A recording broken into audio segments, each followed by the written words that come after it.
তাদের জবাবদিহিতা থাকবে, তাদের সত্যতা থাকবে এবং তারা সময়ে সময়ে তাদের আগে যেমন এই দুর্নীতি দমন কমিশনকে একটা মানে বিরোধী দল তেমন হাতিয়ার করেছিল, সেরকম যেন আমরা না রেখে। তারপরে কিন্তু এটা প্রশাসন সংক্রান্ত সংস্কার কমিশনের যে রিপোর্ট, সেই রিপোর্টে আপনারা দেখবেন 17টা অধ্যায়ে 208টি সুপারিশ দেওয়া হয়েছে। তার মধ্যে আমরা মোটামুটি 127টির ব্যাপারে আমাদের সম্পূর্ণ একমত মতামত, আর বাকি থাকলো কয়টা, মাত্র 21টা। সেই 21টার মধ্যে 16টার মধ্যে আমরা একটু মতামত ভিন্ন মত, বাকি শুধুমাত্র কয়েকটা আমরা একমত হতে পারিনি, সেগুলো ছিল তাদেরকে জিজ্ঞেস করলেই হবে। তারা যেমন বিভিন্ন প্রদেশ করতে বলেছে, সেদের সাথে জাতীয়ভাবে মেনে নেয়, কারণ আমাদের এখানে প্রদেশে যেটা ঠিক নয়, বিভাগের ব্যাপারে। যাই হোক, এরকম আমি বিস্তারিত এখানে যাবো না। আরেকটা কমিশন হচ্ছে বিচার বিভাগীয়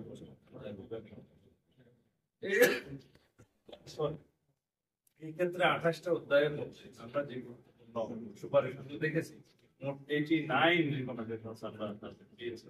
তার মধ্যে বলা যায় সরাসরি 62টা রিকমেন্ডেশন আমরা যেহেতু লিখিত জবাব আপনারা পরীক্ষা দিতে পারবেন, তাদের কাছে 62টা রিকমেন্ডেশন কিন্তু বিচার বিভাগ সংস্কারের আপার বডি কনস্টিটিউশনাল যে সমস্ত বিধান দরকার for the complete independence of the judiciary, সেই সমস্ত সকল ক্ষেত্রে আমরা একমত। শুধুমাত্র লোয়ার জুডিশিয়ারি কিছু কিছু প্রসিডিউরাল ক্ষেত্রে, যেমন আমাদের প্রসিকিউশন সার্ভিস আর কিছু সার্ভিস আমাদের কিছু কিছু মতামত ভিন্ন মতামত আছে, সেগুলোর সংখ্যা খুবই কম, সেটা মাত্র 58টি বিষয়ে আমরা ভিন্ন মতামত দিয়েছি। শুধুমাত্র আংশিকভাবে একমত হয়েছে কয়েকটা, বলা যায় যে এগুলো সবই ওয়ার্কেবল। এরপরে নির্বাচনী ব্যবস্থা সংস্কার সংক্রান্ত কিছু কাল্পনিক সুপারিশ ছিল, এবং যেগুলো রেপুটেশন ছিল এবং কিছু কিছু বিষয়ে তাকে হয়তো বা অভিজ্ঞতার স্বল্পতার কারণে সাজেস্ট করেছে, যেটা নির্বাচন কমিশনের স্বাধীনতার সাথে একটু কনফ্লিক্ট করে সাংঘর্ষিক। বাদ দিয়ে আমরা 243টি সন্নিবেশিত ছিল তাদের সুপারিশ, তার মধ্যে 243টি সুপারিশ মনে হয়, তার মধ্যে প্রায় অধিকাংশ মিলতে গেলে more than 140 বা 141 এর মতো আমরা সরাসরি বাকি বিষয়গুলো খুবই ছোটখাটো বিষয়। এই বিষয়গুলো হচ্ছে আরপিও, ডিলিমিটেশন অ্যাক্ট, ভোটার তালিকা নিবন্ধন অ্যাক্ট, অবজারভার নিয়োগের অ্যাক্ট, এবং এই সমস্ত কত অ্যাক্ট আছে জানেন। আমি পেয়েছি 17টার মধ্যে বিধিমালা, নীতিমালা সহ এবং অবজারভার নিয়োগ সংক্রান্ত সব হয়। তবে আমি প্রধানত দেখেছি 13টা, ওর মধ্যে সংবিধানে কিছু জানেন 118 26 এর ভিতরে আছে বাকিগুলোর মধ্যে 12টা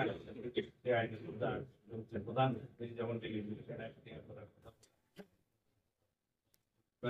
এইভাবে সমস্ত বিষয়ে নির্বাচন কমিশনে দেখা যায় এক একটা আইন, সেই জন্য আমরা একটা ম্যানুয়াল হাতে নিয়েছি যে আইনগুলো সবগুলো একটা তাহলে সুবিধা হয়, আপনাকে জেনে এইগুলোর বিষয়ে অসংখ্য আইনের মধ্যে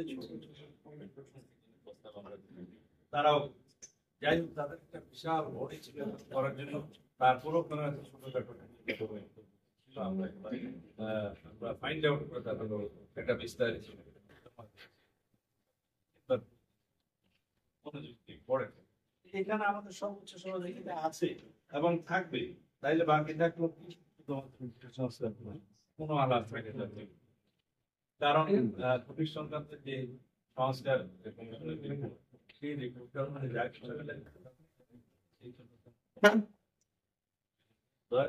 থাকলেও তারা নিজেরা করে নেবেন।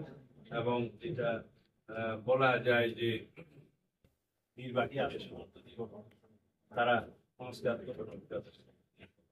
আমরা এই বিষয়ে কোনো কথা বলিনি। একটা অপারেশন আমাদের ছিল যে আমরা এই চান, তাহলে বাকি থাকলো সংবিধান সংক্রান্ত, সেটা আমি আগে ধন্যবাদ।